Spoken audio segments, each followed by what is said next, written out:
जय श्री कृष्णा।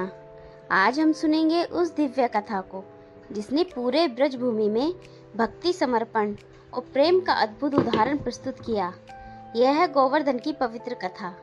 हर साल दिवाली के अगले दिन जब हम गोवर्धन पर्वत की पूजा करते हैं तो वे केवल पर्वत नहीं, स्वयं श्री कृष्ण की आराधना करते हैं।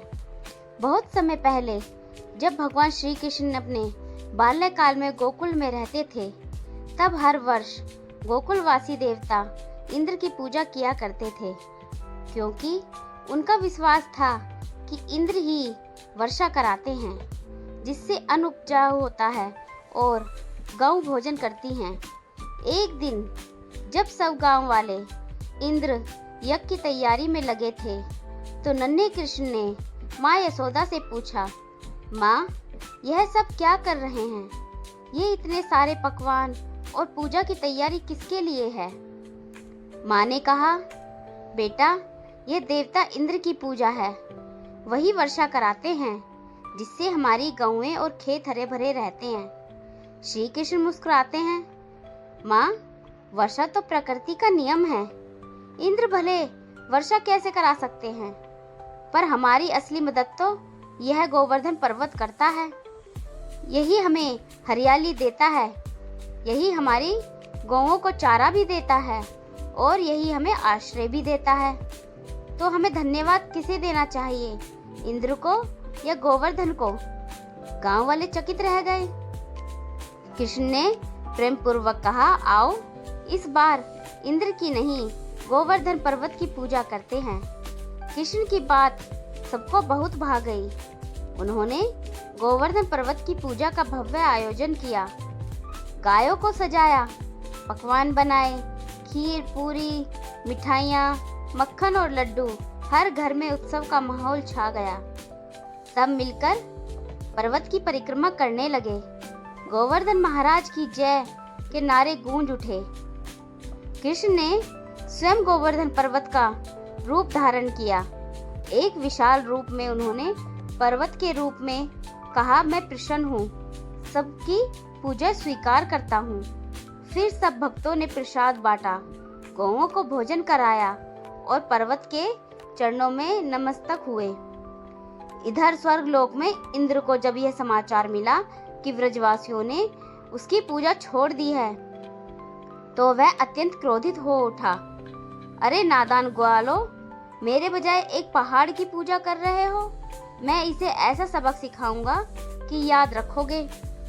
इंद्र ने अपने बादलों को आदेश दिया, जाओ गोकुल में मूसलाधार वर्षा बरसाओ, सब डुबा दो। अचानक आकाश में बिजली कड़कने लगी, गर्जन हुआ, तेज वर्षा शुरू हो गई। चारों ओर अंधेरा, बाढ़ और भव्य का माहौल बन गया। गोकुलवासी डरकर कृष्ण के पास पहुँचे। कन्हैया, हमें बचाओ, हमारी गायें, हमारे घर सब डूब गए हैं।